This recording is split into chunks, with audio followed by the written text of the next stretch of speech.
Donc, dans ce cours, qu'est-ce que nous allons apprendre dans ce cours concernant de la data décisionnelle? Vous savez que de plus en plus, tout tourne autour de la data. Donc, nous allons essayer de voir comment nous pouvons utiliser le deep learning pour pouvoir, euh, pour pouvoir nous aider à analyser, à traiter les données qui pourront nous aider dans la prise de décision auprès des entreprises. Donc, au cours de cette formation, aujourd'hui, ce que nous allons faire aujourd'hui, nous allons essayer de présenter le cours, parler d'une introduction générale, euh, passer à une phase de questions-réponses et présenter un peu un aperçu sur machine learning et deep learning et passer à une phase de questions-réponses. Donc, normalement, le cours doit durer en moyenne 2 heures de temps ce dimanche. Dans ce cours, l'objectif du cours de cette formation consiste à comprendre les principes fondamentaux du deep learning et des réseaux de neurones. Comment fonctionne le deep learning? Vous savez comment fonctionne le deep learning, comment fonctionne les réseaux de neurones. Puisque le deep learning, c'est un sous-domaine des réseaux de neurones. Donc, comment fonctionne le deep learning principalement et comment fonctionne le réseau de neurones? Comment nous pouvons apprendre à préparer et préparer les données pour le deep learning? Lorsque vous êtes en train de travailler sur une problématique de deep learning, la manière avec laquelle vous devez préparer les données avant de mettre à l'entrée de vos algorithmes de deep learning, cette façon est différente de comment vous préparez les données pour un algorithme de machine learning. Donc, il y a comment vous pouvez préparer les données. On va aussi voir ça lorsque nous allons attaquer les phases de formation pratique. Parce que la formation, ici, c'est une formation où nous allons travailler à 80% pratiquement. C'est uniquement aujourd'hui où nous allons parler des concepts fondamentaux. Nous allons aborder quelques concepts théoriques et quelques rappels, mais les prochains cours seront plus pratiques où on va travailler sur Jupyter. Même le fichier de cours sera mis sur Jupyter où nous allons expliquer les concepts. Après, vous allez directement faire les simulations. Nous devons apprendre à comment s'initier aux outils de TensorFlow et PyTorch pour créer et entraîner les modèles de deep learning. TensorFlow, c'est l'outil de Google, si j'ai bonne mémoire. Et Python, c'est pour Meta, si j'ai bonne mémoire aussi. Et les deux outils-là, on les utilise généralement pour pouvoir créer des architectures deep learning. Ce ne sont pas les seuls deux outils, il y en a plusieurs, comme il y a Theanos, il y a Keras, mais les plus utilisés, il y a TensorFlow. C'est vrai que de nos jours, TensorFlow, Keras, c'est presque même entité. Il y a PyTorch, tout dépend de la problématique, de l'objectif que vous avez en face et de la complexité aussi de votre architecture. Vous pouvez décider de quel framework vous pouvez utiliser pour concevoir votre architecture de deep learning. Nous allons aussi voir comment nous pouvons explorer les applications pratiques telles que la reconnaissance d'images et le traitement du langage naturel. De plus en plus, vous parlez de comment on peut traiter les images, comment on peut identifier, comment on peut faire certains exemples quasiment basiques en nous basant sur deep learning pour pouvoir prendre les décisions. Et vous allez développer des compétences pour transformer les données en décisions stratégiques. Comment vous pourriez mettre en place un pipeline qui peut vous permettre de transformer les données en une décision vraiment stratégique pour une entreprise. Comme plan de ce cours, nous allons débuter par chapitre 1 où nous allons parler d'une introduction et objectifs du cours. Nous allons présenter le cours, nous allons parler des objectifs et des attentes, introduction du deep learning, qu'est-ce que c'est quoi le deep learning en réalité, pourquoi le deep learning est important, les fondamentaux du deep learning, bien évidemment. Avant de parler du deep learning, de comment on peut programmer, il faudrait qu'on puisse connaître les concepts de base comme les réseaux de neurones, les neurones, les couches, les fonctions d'activation. Et tout ça, on va voir et les pratiquer au même moment dans les fichiers Jupyter qu'on va commencer à partager avec vous la semaine-ci pour la formation du week-end prochain. Nous verrons ensemble les architectures des réseaux neuronaux, une comparaison entre machine learning traditionnel et deep learning, bien évidemment, les architectures des réseaux neuronaux comme les perceptrons multicouches, les réseaux convolutifs, les réseaux récurrents. Nous allons voir au chapitre 1, croire la préparation des données, l'importance de la préparation des données dans le deep learning, les techniques de pré-traitement des données, c'est-à-dire nettoyage des données, normalisation, augmentation des données, et gestion des ensembles de données, c'est-à-dire séparation en ensemble d'entraînement, validation et de tests.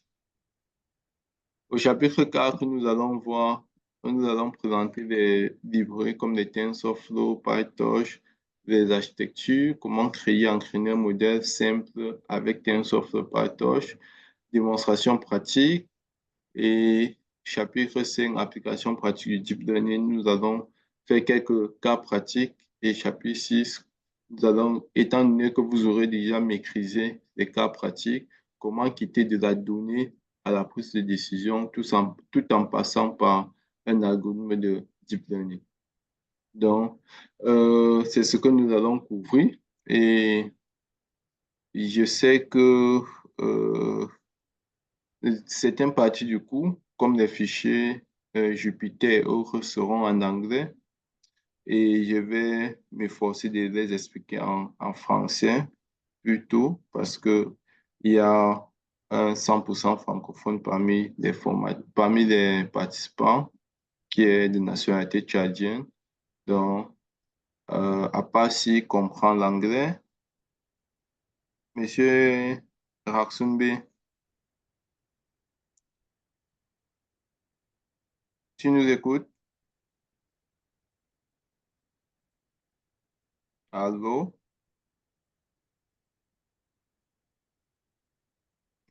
J'espère qu'il nous écoute. Avant de comment Il s'agit de quel fichier, pauvre?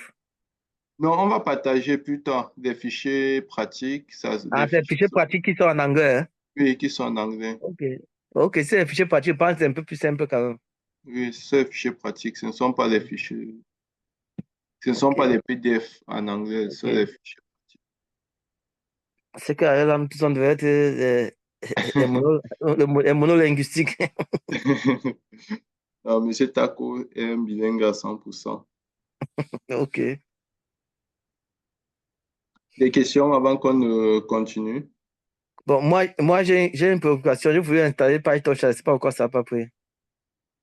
TensorFlow après, TensorFlow. oui. Tu as Ah, c'est même installé, pas TensorFlow que je dis un PyTorch, c'est TensorFlow. ok, à la fin Je- d'aujourd'hui, vous allez Ok. partager l'écran et on va faire ensemble.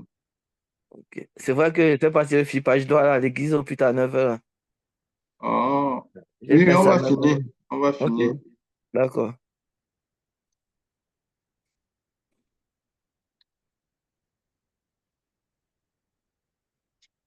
Ok, une minute. Bon, maintenant, j'ai une préoccupation. Oui. Qu'est-ce qui a motivé la migration des anciennes techniques de machine learning aux nouvelles techniques de machine learning? Au Ok. deep learning, quoi. Au deep learning, très bien. Mhm. Ce qui a motivé, c'est plus ceci. Si vous regardez cette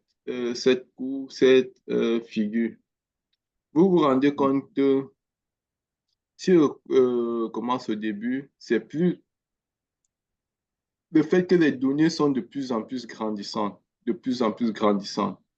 Le deep Mhm. learning a connu ce qu'on va appeler deux zones d'hibernation pendant, Mhm. les, pendant lesquelles ces deux zones-là, il n'y a eu aucune évolution du deep learning. Donc, des travaux, rien n'évoluait. Parce que le deep learning est aussi né dans les années, même années, des années 45, comme l'intelligence artificielle. Mais Mhm. dans les années 60, première zone d'hibernation, c'était dans les années 60 à 72. Après, c'était dans les années 80 jusqu'à peut-être 95, comme ça, rien n'avançait. Rien n'avançait. Pourquoi rien n'avançait? C'est normal. Pour que le deep learning puisse très bien fonctionner, il lui faut d'énormes quantités de données. Pour avoir un bon algorithme de deep learning, il lui faut d'énormes quantités de données. Or, avant, on n'avait pas de données. Avant qu'on parlait de l'intelligence artificielle, il y avait beaucoup, on mettait en avant beaucoup des algorithmes d'optimisation qu'on appelle des algorithmes méta-heuristiques, comme les algorithmes génétiques, des algorithmes de colonies de fourmis. Tous les algorithmes là sont des algorithmes méta-heuristiques que lorsqu'on parlait d'intelligence artificielle, certaines personnes mettaient ces algorithmes-là en avant, puisque ces algorithmes-là viennent pour pouvoir optimiser certains processus et ils n'ont pas besoin d'une quantité de données. Or, le machine learning fonctionnait aussi normalement puisque le machine learning, les problèmes de régression, de classification et d'autres problèmes n'ont pas besoin d'une très grosse quantité de données. Or, problème avec le machine learning, c'est le machine learning se bute lorsqu'on veut analyser les données non structurées. Or, pour analyser les données non structurées, nous sommes obligés avec le machine learning de pouvoir extraire d'abord les caractéristiques de ces données non structurées-là, les classifier en données structurées afin de pouvoir appliquer un algorithme de machine learning. Ce qui perdait énormément de temps et ce qui perdait aussi, on laissait d'énormes informations. Puisque si on veut peut-être savoir si l'image, si c'est l'image du chien ou bien l'image du chat, on doit prendre l'image, on va extraire les caractéristiques, on va mettre dans un fichier, dans un tableau, et c'est sur le tableau-là qu'on va faire les comparaisons maintenant. Donc, perdait énormément. Donc, on était obligé de travailler avec, on est obligé avec machine learning de travailler avec les données structurées. Or, vu l'avancée des technologies, les réseaux sociaux, les nouvelles technologies, cloud computing et autres choses, il y a eu d'énormes volumes de données qui ont été créés, qui sont de plus en plus créés. Et quoi rendre très heureux les amoureux du deep learning parce que dès lors où il y a eu ces données-là, le deep learning a connu un boom extraordinaire et c'est en train de grandir de plus en plus, de plus en plus. C'est la raison pour laquelle de nos jours, le deep learning est quasiment incontournable pour pouvoir analyser ces volumes extraordinaires de données. Avant, il y a de cela 5 ans, on ne parlait pas du large language model. Mhm. Aujourd'hui, on ne fait que parler de ça. On ne parlait pas des génératifs artificial intelligence. Aujourd'hui, on parle de ça. On ne parlait pas de certaines, il n'y avait pas certaines applications reconnaissant facial, reconnaissant des ci et de ça. Aujourd'hui, on ne fait que parler de ça. Donc, c'est tout ça qui rend la chose vraiment très extraordinaire. Vous voyez, il y a de ça peut-être 20 ans, lorsque une personne voyageait avec son passeport, il pouvait arriver d'expédier son passeport. Une personne qui le ressemble seulement voyage aussi Oui, avec le oui, ça passeport. c'est vrai. Or, aujourd'hui, c'est impossible parce qu'il y a les technologies avancées, reconnaissance faciale quand vous arrivez à l'aéroport, reconnaissance des empreintes digitales lorsque vous arrivez. Tout ça, c'est grâce aux technologies d'intelligence artificielle qu'il faut connaître comment tout ça fonctionne en arrière-plan et être capable de pouvoir non seulement les expliquer, mais aussi de pouvoir les programmer, les utiliser et pourquoi pas faire d'autres choses aussi extraordinaires. Donc, si j'ai bien compris, prof, c'est quoi? C'est que, avec les anciennes techniques de machine learning, il fallait prendre les données non structurées, tu les transformes en données structurées pour pouvoir travailler. Très Et bien, avec ça, on perdait une partie des informations. oui, oui, Avec le deep learning, on peut directement faire je sais pas quoi, nos calculs sur les données non structurées. exactement, c'est ça. Puisque tous les algorithmes de machine learning doivent travailler avec les données structurées. Ok. Or, le deep learning, comme on dit souvent, qui peut le plus, peut le moins, Ouais. travailler avec des données structurées et non structurées. Non structurées, oui. Merci vraiment, c'est bien expliqué. Je pense Donc, que maintenant, peut-être d'avoir une interview avec ça, avec la définition aussi. Exactement. Et maintenant, ici, la figure ici montre comment vous pouvez concevoir un pipeline qui vous permet de faire l'injection de la donnée, qui calcule les données et concevoir un dashboard, puisque votre manager demain, il va s'en foutre. Quel algorithme tu es en train d'implémenter derrière ton programme, il s'en fout. Il veut voir Ok.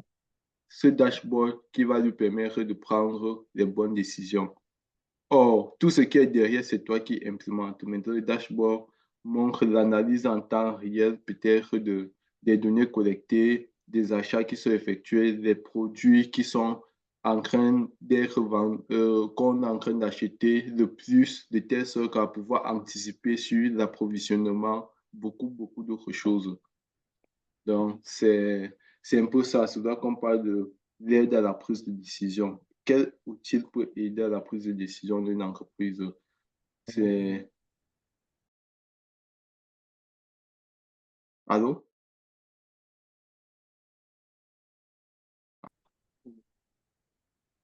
Allô, oui, je te Allô? suis. Allô. Ok, oui, ma machine a un peu bugué. Ok, donc c'est un peu ça.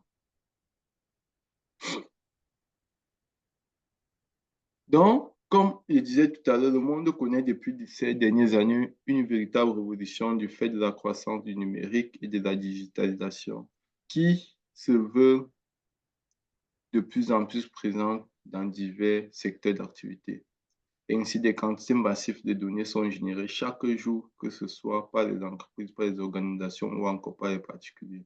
Donc, comment pour être capable d'analyser ces volumes extraordinaires de données, vraiment extraordinaires de données? Qu'on nous dit, pour pouvoir les données collectées, qu'on nous dit en 2015, par exemple, la NASA avait la technologie pour connecter avec ses satellites.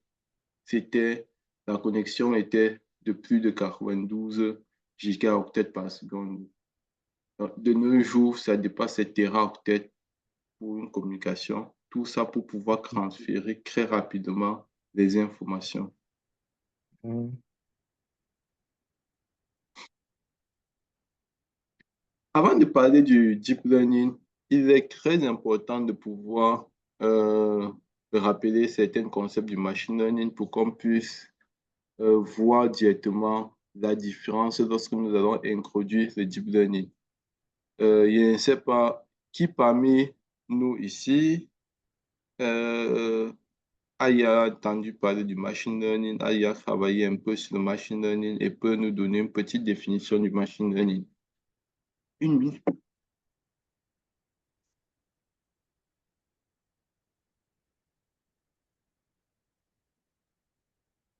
Que, Qui parmi nous ici peut nous donner une petite définition du machine learning? bon, moi, j'ai déjà un peu travaillé sur le machine learning. Donc, je Oui, connais les algorithmes du machine learning. Bon, et pour donner une définition, je peux dire que oh, le machine learning, c'est une technique qui nous permet, par exemple, de prédire, par exemple, un comportement. ok, oui,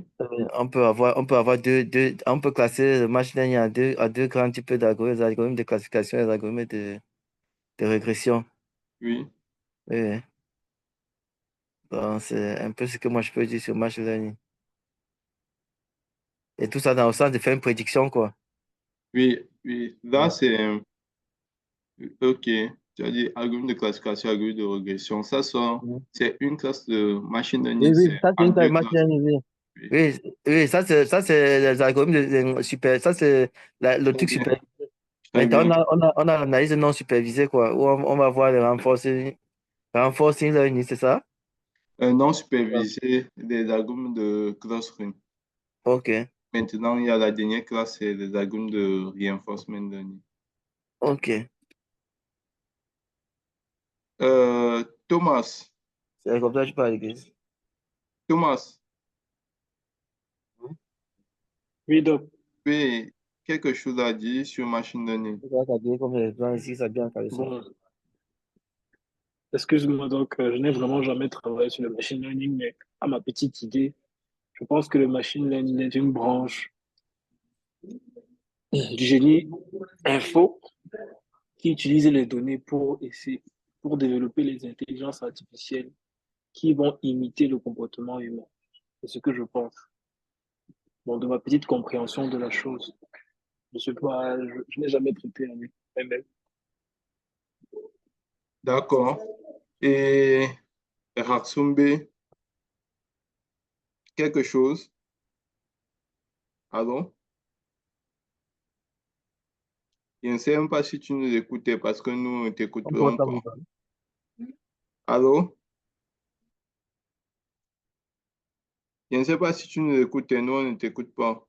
Ton micro est fermé. Raksumbe, On n'a pas de problème de connexion, par exemple. il ne...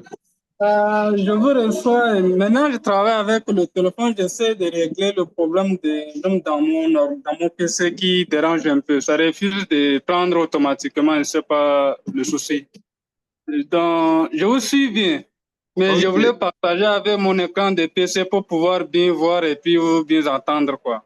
d'accord, d'accord, d'accord. Je veux savoir si tu as eu à travailler avec les algorithmes de machine learning. Oui, quelques-uns. J'ai eu à travailler avec quelques-uns. Bon, j'ai quand même travaillé avec quelques-uns. D'accord, d'accord, d'accord. C'est super. Donc, ici, nous allons essayer juste de rappeler quelques concepts. C'est vrai que certains ont eu à voir ça, mais on dit souvent que la répétition, c'est la mère de toutes les sciences. Exactement. Donc, ici, comme je dis souvent, quand vous travaillez avec tout le monde, on part sur YouTube, on part sur Google. De plus en plus, on voit des voitures autonomes. On fait des achats sur Amazon, la plupart d'entre nous. Et on utilise généralement le téléphone pour faire la reconnaissance vocale. Bien. Et aussi, nous pouvons acheter n'importe quoi sur certains réseaux. Et comment se fait tous ces tous ces algorithmes. Lorsque vous partez sur YouTube, pourquoi YouTube vous recommande une nouvelle vidéo après la vidéo là qui est similaire en se basant sur l'historique de tout ce que vous êtes en train de faire sur YouTube. Lorsque vous faites une recherche sur Google, comment Google fait pour pouvoir trouver des éléments à vous présenter et à les classifier? Lorsque vous achetez un produit sur Amazon, comment Amazon fait pour vous recommander un autre produit qui est similaire?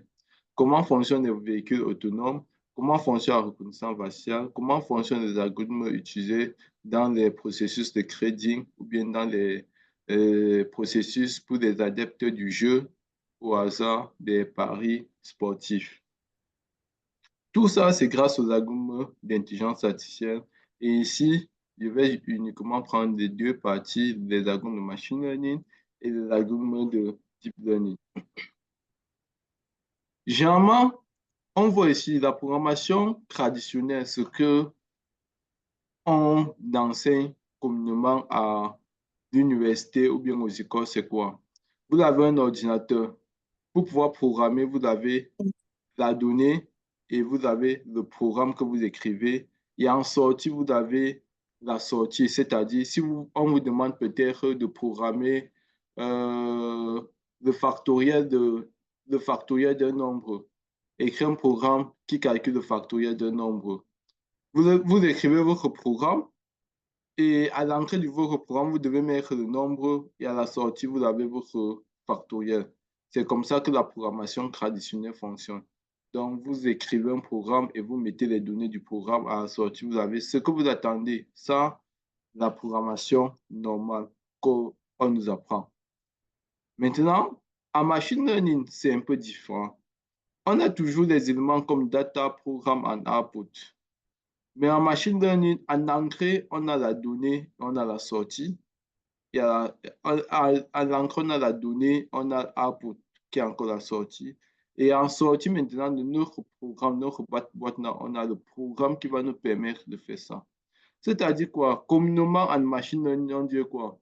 Je veux peut-être le factoriel de 5. Je veux le programme qui va me calculer le factoriel des nombres.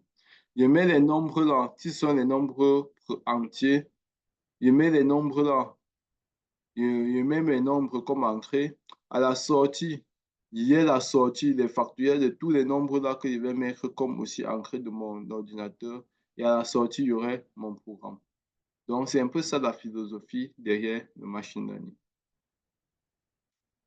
Donc, est-ce que le machine learning est magique ou bien l'intelligence artificielle est magique?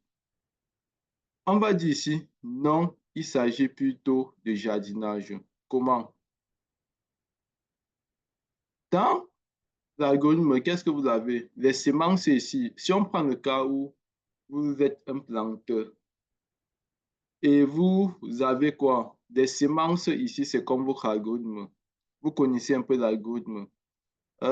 L'algorithme, on définit l'algorithme comme une succession organisée de scripts que vous devez écrire, d'éléments, bien d'états que vous écrivez. Ça, c'est votre algorithme.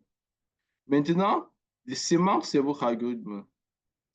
La donnée, ce sont les nutriments que vous devez mettre sur votre sol. Et maintenant, le jardinier, c'est vous qui devez entretenir. Et maintenant, le programme de sortie, c'est quoi? Ce sont des plantes. Donc, si vous semez les avocats, la semence qui est le noyau de l'avocat, c'est l'algorithme, puisque c'est l'algorithme qui nous permet de générer à la fin l'avocat qu'on veut. Maintenant, les nutriments sont les données. Pour pouvoir voir ce qu'on veut, il faut les données. Donc, vous mettez ce qu'on va appeler les engrais, les nutriments dans votre sol. Qui doit entretenir ou bien superviser pour qu'on puisse avoir ce dont l'on souhaite? C'est vous, le jardinier, qui travaillez pour pouvoir superviser le processus.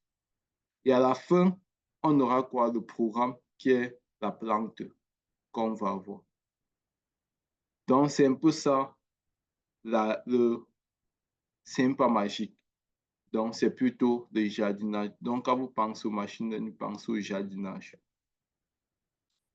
Le machine learning en lui-même, c'est quoi? Le machine learning en lui-même, c'est quoi encore? On dit ici, c'est un type. Arthur Samuel a donné quelle est la diffusion qu'on utilise le plus aujourd'hui, qui est l'un des acteurs majeurs du machine learning. C'est un type d'intelligence artificielle qui fournit aux ordinateurs la capacité d'apprendre sans être explicitement programmé. Donc ça, c'est le machine learning. Un type d'intelligence artificielle. Voilà, c'est une partie d'intelligence artificielle qui fournit aux ordinateurs la capacité d'apprendre sans être explicitement programmé. C'est-à-dire l'ordinateur apprend sans qu'on ne lui demande d'apprendre. Communément, vous savez que les ordinateurs ne sont pas intelligents. Les ordinateurs savent faire une seule chose, effectuer des calculs. Si on met à l'entrée d'une machine des éléments comme 1, 2, 3, 4, dans notre ordinateur, on va écrire un programme et qu'on appelle encore la programmation. L'ordinateur va exécuter ce calcul f de x, y, z égale à 2x plus y plus 8z et va nous retourner la fonction f de x, y. Donc ici, quelle sera la sortie de ce programme? D'après vous, ça va donner quoi?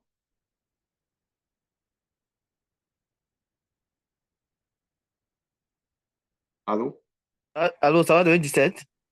Très bien, ça va nous donner 17 ici, puisque on va faire 2 fois 0 plus 1 plus 8 fois 2. Ça va nous donner 17. Donc, maintenant, on nous pose la question, est-ce que tous nos problèmes peuvent être résolus par calcul? Mais la réponse peut être non, parce que si on met une image à l'entrée de notre programme, quelle est la fonction qu'on va aussi donner en disant que photo, on va écrire quel algorithme qui va nous permettre de savoir que cette photo-ci, c'est un chat. Et cette problématique est ce qu'on appelle au cœur de tous les problèmes d'intelligence artificielle. Et l'un des pères fondateurs d'intelligence artificielle, qui est Alan Turing, a posé dans sa publication, une publication en 1952 Monte Carlo n'est pas ça. en disant que est-ce que une machine peut faire ce que nous pouvons faire? Est-ce qu'une machine peut penser? Ça, c'est très important parce qu'en tant qu'être humain, on peut faire plusieurs choses. On peut même boire de la bière, on peut jouer, on peut faire ci, on peut faire ça. Mais est-ce que l'ordinateur peut penser alors? Et, et là, alors, Tom Michel a donné une définition au machine learning en disant que c'est un système qui est capable d'apprendre avec le temps et avec l'expérience. Donc, comment une machine peut, en fonction de l'expérience P, l'expérience E, peut effectuer, dans l'expérience E, peut effectuer plusieurs tâches T et augmenter ses performances P.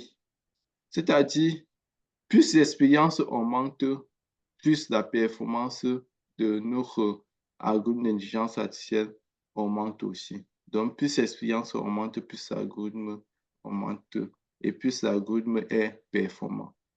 Et c'est là où on a introduit ce qu'on appelle les algorithmes d'apprentissage. Et dans le machine learning, dans le machine learning, tout comme dans le deep learning, on a 3 types d'apprentissage. Les apprentissages supervisés, les apprentissages non supervisés et les apprentissages semi-supervisés. Mais quelle est donc la différence entre ces 3 types d'apprentissage? Quand on parle ici d'apprentissage supervisé, ça veut dire quoi? Tout le processus est supervisé par une personne. Si aujourd'hui, j'ai un appartement qui a 1000 mètres carrés et ça coûte 300 000 francs, on veut développer un algorithme qui nous permet de prédire le prix de l'appartement en nous basant sur la surface de l'appartement. Je commence mon expérience en mettant la fonction f de x égale à x. Et à l'entrée de mon programme, je dis quoi? L'entrée, c'est x. Or, x ici, c'est quoi? C'est la surface qui est 100 mètres. On effectue le calcul et à la sortie, on a quoi?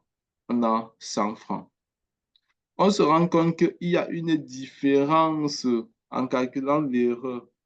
Il y a une différence entre l'erreur mesurée et l'erreur attendue. Maintenant, cette erreur-là est très élevée. Donc, c'est dans les 299 900 francs. Et là, alors, on va modifier notre fonction f de x dans le but de minimiser l'erreur E. Et pour cela, on va écrire un nouveau modèle f de x. Donc, pour dire ici que lorsque vous parlez de modèle, quand on parle de modèle de machine learning, il faut mettre dans la tête qu'un modèle, c'est encore comme une fonction. Quand on va essayer d'apprendre à la fonction là, de pouvoir reconnaître exactement ce qu'on lui demande de faire en modifiant ses paramètres. Et dans les arguments supervisés, ici c'est supervisé, pourquoi? Parce qu'à chaque fois on vérifie la sortie, on voit si la sortie correspond à la sortie attendue, sinon on va modifier encore. C'est là qu'on appelle ça supervisé. Et dans la phase d'entraînement ici, et tout le processus qui consiste à modifier la fonction, c'est ce qu'on appelle la phase d'entraînement. Et en machine learning, en des algorithmes supervisés, on a 2 types de problèmes. On a les problèmes de classification et on a les problèmes de régression. Dans les problèmes de classification, on travaille avec les variables discrètes. Et dans les problèmes de régression, on travaille avec les variables continues. Dans les variables discrètes, on a un nombre fini de points et variables continues, on a un nombre infini de points. C'est la différence que vous devez faire entre les 2 types de problèmes qu'on peut avoir dans les algorithmes supervisés. On a les variables discrètes, on a les variables continues. Maintenant, de l'autre côté, on a supervisé. Avant de parler de superviser, je vais prendre encore un petit exemple pour rappeler aussi une différence fondamentale entre les algorithmes supervisés et les algorithmes non supervisés. La différence est laquelle? Des algorithmes supervisés, toutes les données que nous utilisons sont des données labellisées, c'est-à-dire des données qui ont une étiquette. C'est-à-dire, si on a peut-être les images, on va dire ça c'est le chien, ça c'est le chat, ça c'est la souris. Par contre, des algorithmes non supervisés, on travaille avec les images qui ne sont pas du tout labellisées. C'est-à-dire quoi? Si on veut travailler, c'est à nous de pouvoir savoir, puisque le but de non supervisé, on regarde, on n'a pas de label sur nos images. Comment alors différencier les images? On va se baser sur deux principes élémentaires qu'on va ici appeler les similarités entre les données et les différences entre les données. Donc, on va regarder les formes géométriques des données pour pouvoir voir différentes formes géométriques. Ça, c'est pour des données images qu'on peut voir. Et maintenant, les différences sur les chiffres et autres pour les données qui sont structurées. Par exemple, si on a des données pareilles, on veut les classer ou bien on veut les regrouper en deux groupes. On va se baser sur similaire. On va mettre ceux qui se ressemblent ensemble et ceux qui sont différents, on les éloigne le plus loin possible. C'est la raison pour laquelle on va pouvoir les mettre en deux groupes pareils. Et l'algorithme le plus fameux qu'on utilise dans les algorithmes non supervisés, c'est le K-means clustering. Il y en a plusieurs comme les DeepScan, comme d'autres algorithmes de partitioning qu'on peut toujours utiliser. Mais le plus fameux, c'est le K-means clustering. En dernière position ici, on a les algorithmes par renforcement. Une autre parenthèse, c'est quoi? Superviser, qu'est-ce qu'on a dit?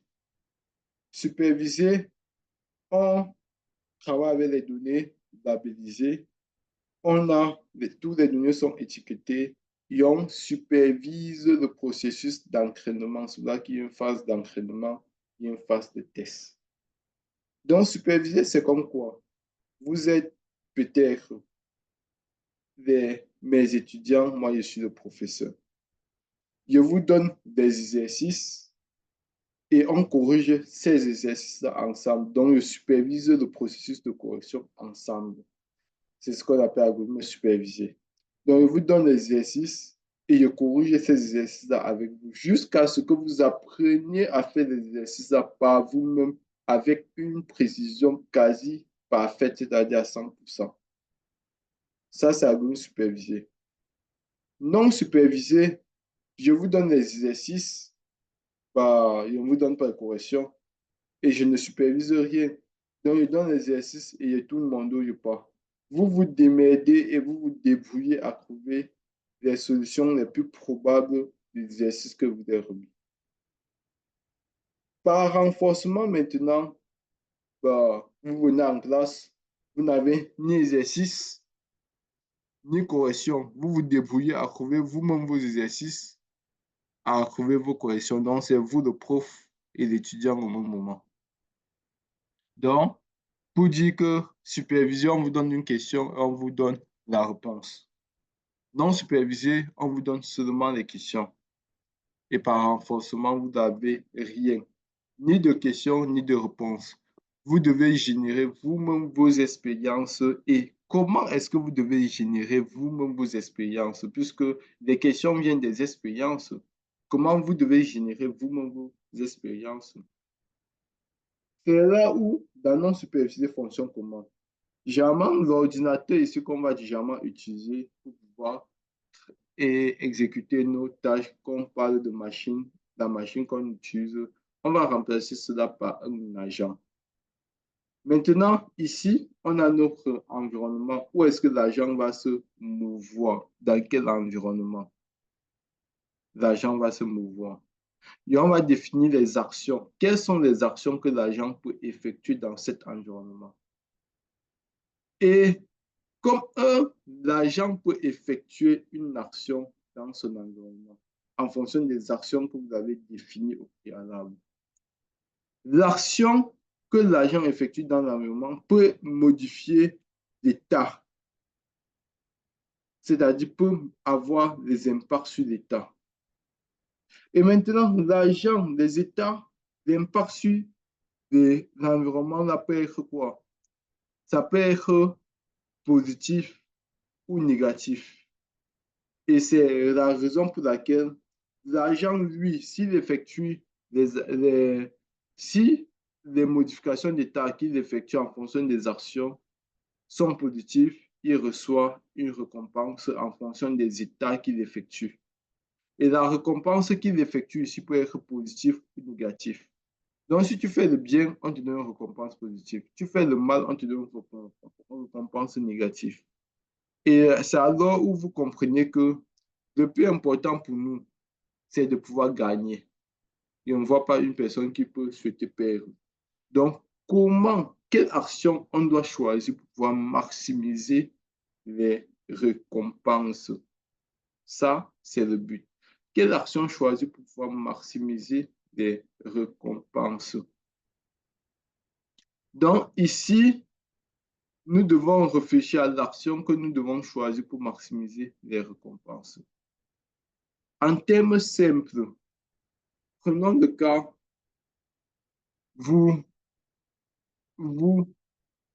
l'argent, c'est la voiture.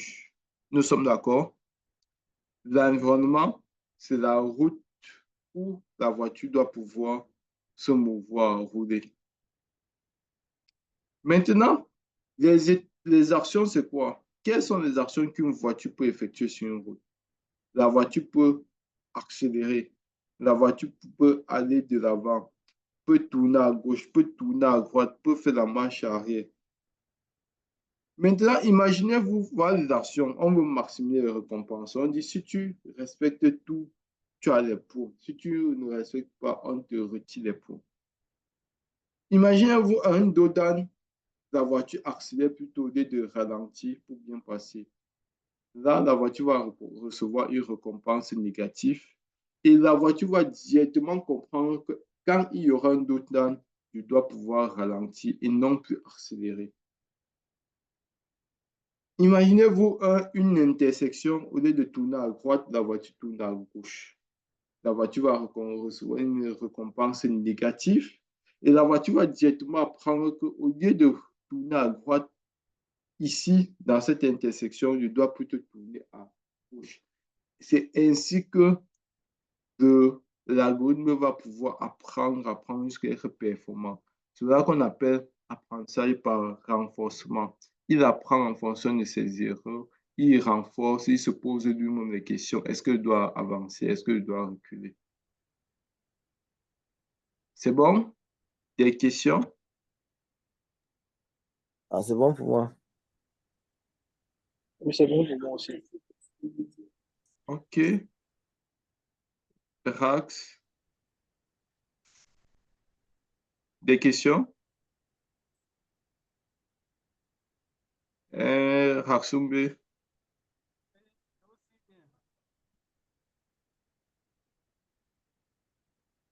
OK, pas de questions. Pas de questions. Super, on continue. Maintenant, on va parler du deep learning. On entre dans... Pardon? Je ne t'écoute pas. C'est comme si tu t'adressais à quelqu'un d'autre. Ah, OK. Le deep learning, quand vous regardez le réseau suivant, c'est l'un des réseaux les plus, on va dire quoi, les plus complexes qui peut exister sur Terre.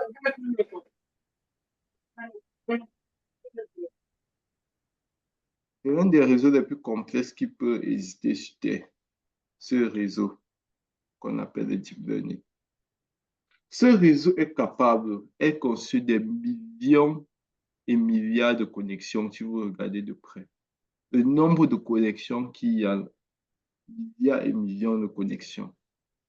Et c'est l'un des réseaux les plus complexes parce que ça nous permet de faire des applications extrêmement extraordinaires, très fantastiques. Ce réseau peut, par exemple, reconnaître les digits comme ce qui est ici, présenté ici, reconnaître la forme d'un véhicule, reconnaître l'image, reconnaître la voix d'une personne, et reconnaître plein de choses. Et c'est ça le deep learning. Et c'est ce que nous allons voir tout de suite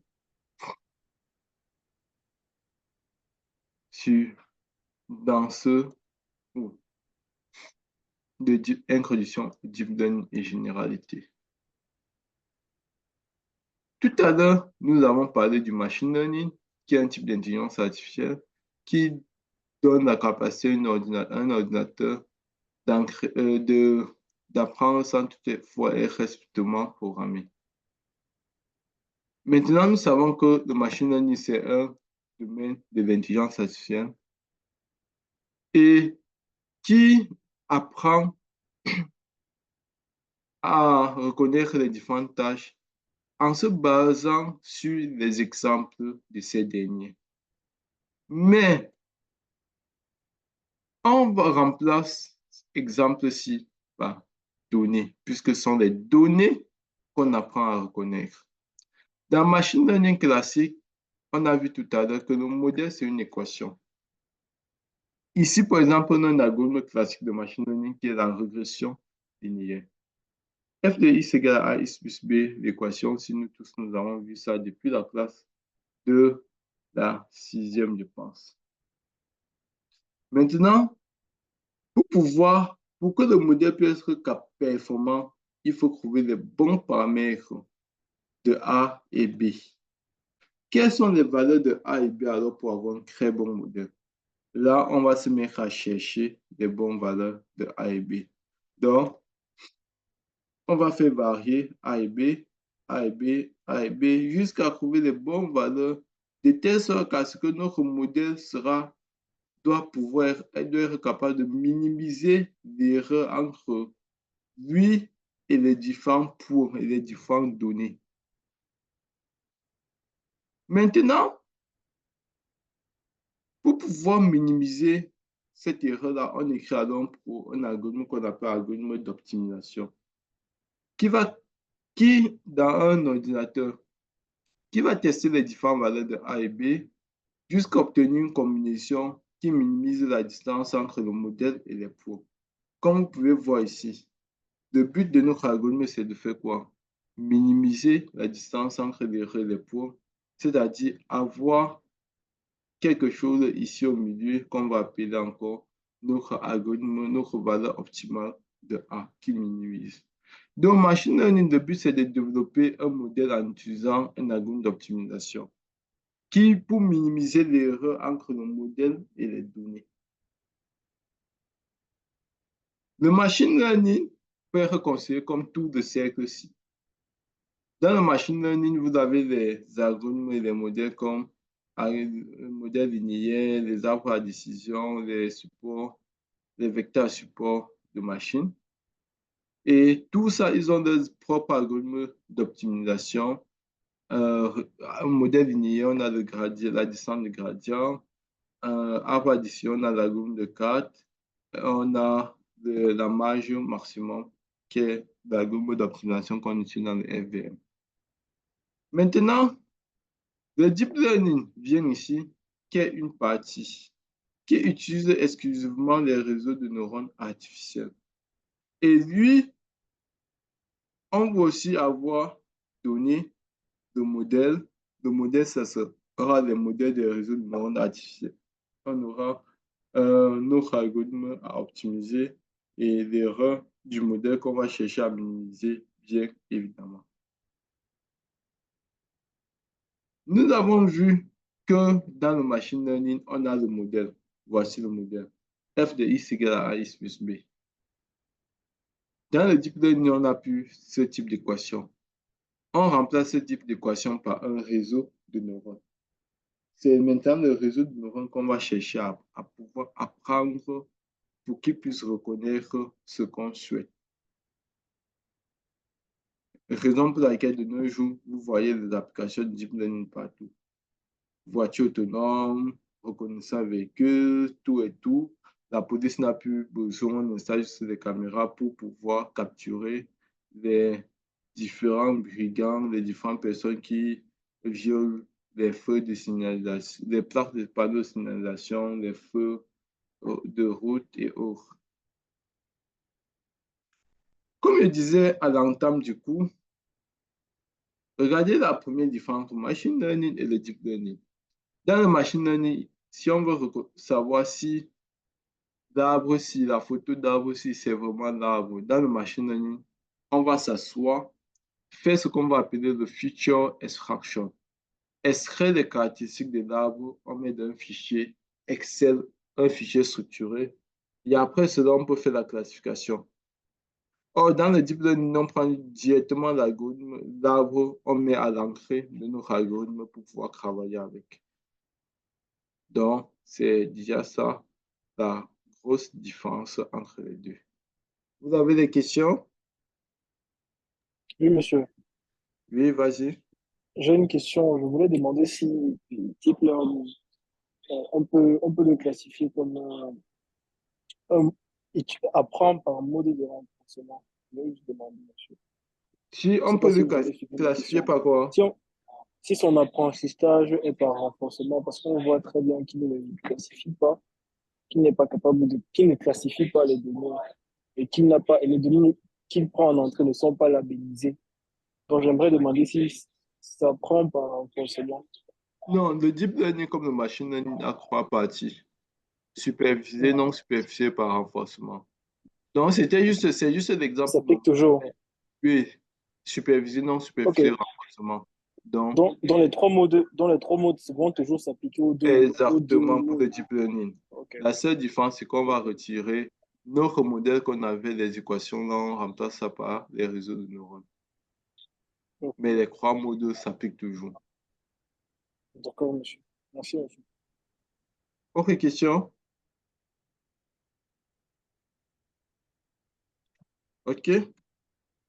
Donc, on a le deep learning, on a le machine learning, on a l'intelligence artificielle. Tout à l'heure, il a parlé du deep learning. Pour très bien comprendre les algorithmes de deep learning, débutons par son origine. Tout au commencement, à l'aide d'Alan Turing, où il a dit est-ce qu'un ordinateur peut penser, il y a ce qu'on appelle le test de Turing qu'il a mis en place pour pouvoir savoir si une personne c'est une machine ou bien un ordinateur, pour voir comment est-ce qu'un ordinateur peut, à quel niveau l'ordinateur peut penser avec l'humain.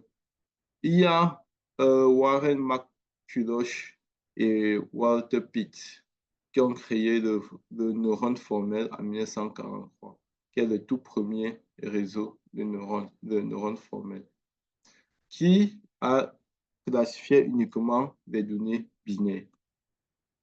Et ensuite, on a John von Neumann qui a sorti l'architecture des ordinateurs que vous connaissez, qui était très important. Il y a Claude Shannon, qui est le père fondateur de la théorie de l'information, qui était très important dans aussi le développement du deep learning.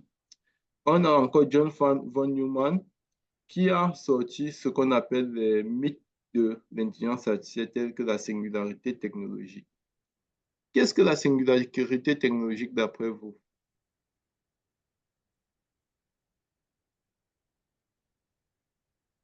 Singularité technologique, je ne sais pas. La singularité technologique, c'est comme on dit ici, c'est lui le premier à mettre les mythes de l'intelligence artificielle. C'est à partir de là qu'on a commencé avec certaines science-fiction sur l'intelligence artificielle. En fait, la singularité technologique, c'est un mythe qui stipule qu'à un moment donné, dans l'évolution de la technologie, ou bien de l'intelligence artificielle, à un moment donné, les ordinateurs seront plus intelligents que l'homme. Ils peuvent prendre le contrôle même de l'humanité. de ce qu'on appelle un peu la singularité technologique, un point de rupture dans la technologie que l'homme est en train de mettre en place. Ah, ça me fait penser à iRobot. Donc, Très bien, ou bien au film de Will Smith qu'il a tourné en 2001. en fait, c'est ça le film-là, iRobot. Ah oui, iRobot, iRobot. Exactement, c'est ça. D'accord. C'est ça la singularité technologique. Et ensuite, en 1955, John McCarthy, c'est lui qui a inventé le terme artificial intelligence.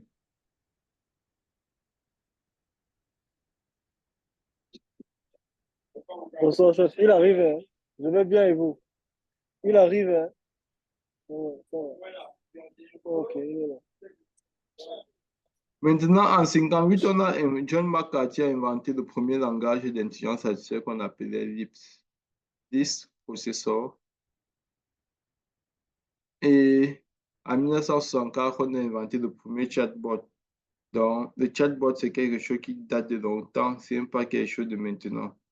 Donc, on a inventé le premier chatbot qui s'appelait Elisa. En 1972, on a inventé le langage Prolog qui permettait de faire les premières programmations sur ordinateur.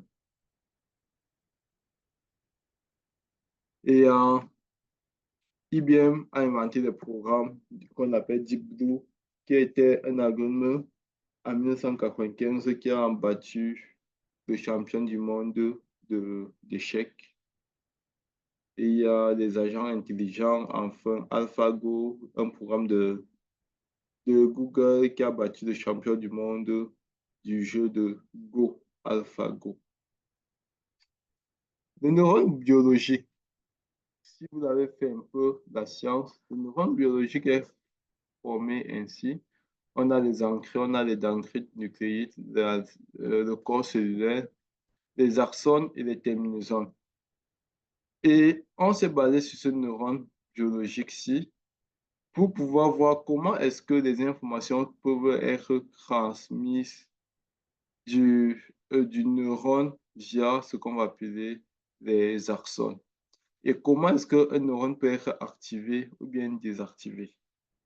Et c'est là alors où on a représenté le neurone comme une fonction ainsi, où en entrée, on a nos différentes fonctions X1, X2, X3, et à la sortie, on a notre fonction. Et notre F6, c'est notre fonction qui nous permet de savoir si le neurone sera activé ou le neurone sera désactivé. Et dans le deep learning, on a deux types d'opérations qu'on va généralement utiliser. On a l'opération d'agrégation.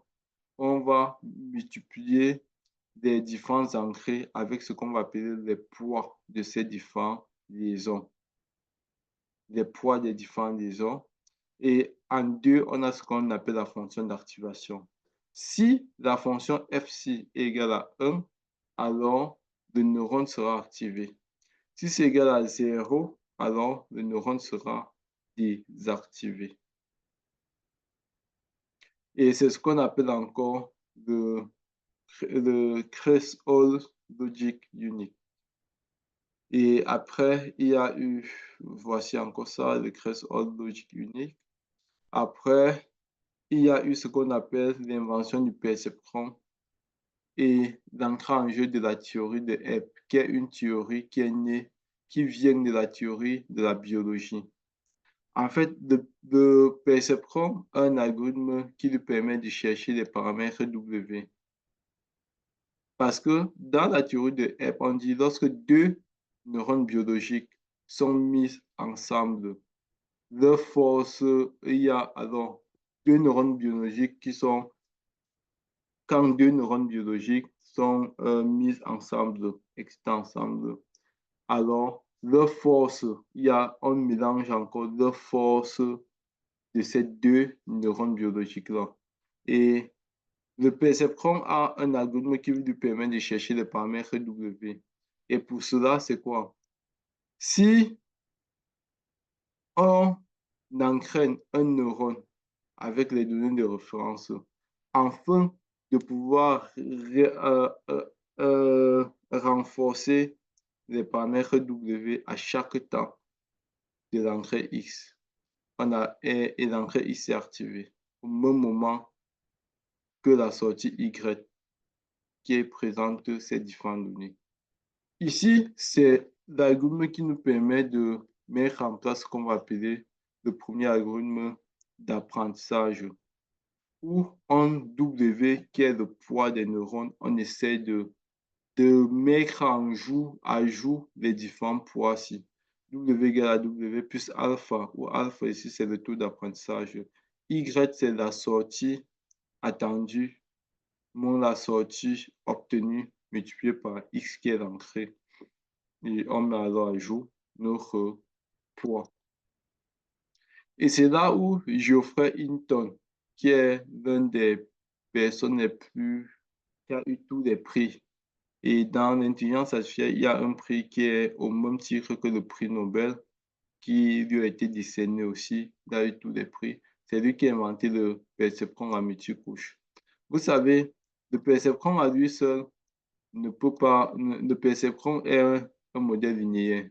Or, dans la vie, 99% des problèmes sont non linéaires.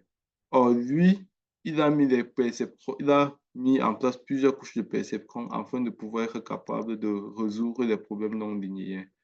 Or, vous avez le problème linéaire ici. Si on a des données qui sont ainsi, comment est-ce qu'on peut séparer les données là en deux classes toujours? Or, si c'était linéaire, on ne pouvait pas facilement. Or, dans non linéaire, on peut facilement. Et c'est ça l'avantage du perceptron à multicouche.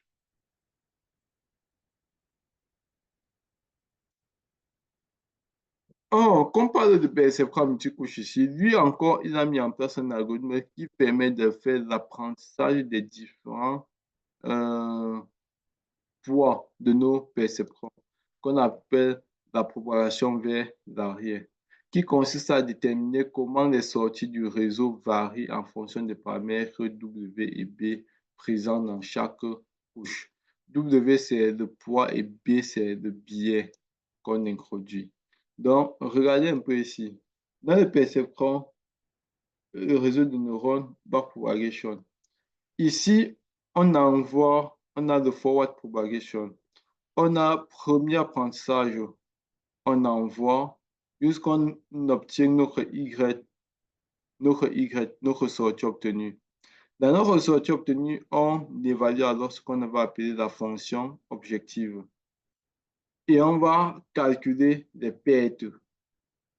Et après calcul des pertes, si les pertes sont toujours élevées, étant donné qu'on ne peut pas changer les données, on ne peut pas changer les données. Ce n'est pas la donnée qu'on cherche à changer, à adapter. C'est le modèle qu'on cherche à adapter aux données et non la donnée qu'on cherche à adapter au modèle. Donc, on ne peut pas changer les données. Donc, on doit pouvoir adapter le modèle. Adapter le modèle signifie quoi? Agir sur les bons paramètres du modèle tels que le poids et le biais. Et pour cela, qu'est-ce qu'on fait? Il y a ce qu'on appelle une chaîne de gradient. On calcule l'algorithme de la descente de gradient. Ici, c'est quoi encore? W, c'est le même algorithme qu'on a vu tout à l'heure. W égale à W moins alpha. La dérivée de l'erreur sur la dérivée du poids. C'est encore ça. Vous êtes d'accord avec moi que le problème suivant, le problème qu'on a mis ici, peut être vu comme un problème de différenciation. Hein? Ou on va dire de différenciation. C'est là qu'on va être capable on va dériver l'erreur. On va dériver ici l'erreur qui est notre différenciation, et on va dériver en fonction du poids. Et on va mettre à jour notre poids. De façon, en résumé, pour développer un réseau d'intelligence artificielle, il nous faut faire ce qu'on va appeler la propagation vers l'avant, évaluer une fonction objective, faire la propagation vers l'arrière et maintenant appliquer la descente du gradient. Ça, c'est le cas de réseaux de neurones pareils. Et pendant le cours, on va voir tous les différents autres types d'algorithmes qui existent et ça, on les verra pratiquement. Donc, au cours de la semaine, on va préparer les fichiers Jupyter et à partir de la semaine prochaine, on va commencer à travailler pratiquement sur Jupyter.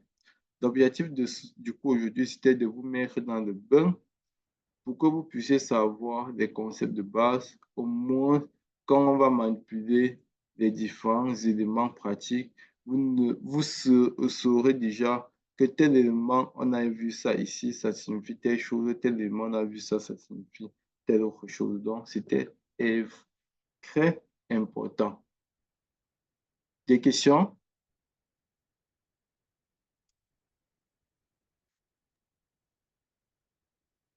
Des questions? Pas vraiment. C'est bon pour moi. OK, Pas vraiment. OK, super. Et maintenant, euh, j'ai fini avec ce qu'on avait préparé pour aujourd'hui. Donc, on va essayer de résoudre vos différents problèmes. Qui a eu des problèmes lors de l'installation des logiciels? Moi, donc, je ne sais pas si ça fonctionne.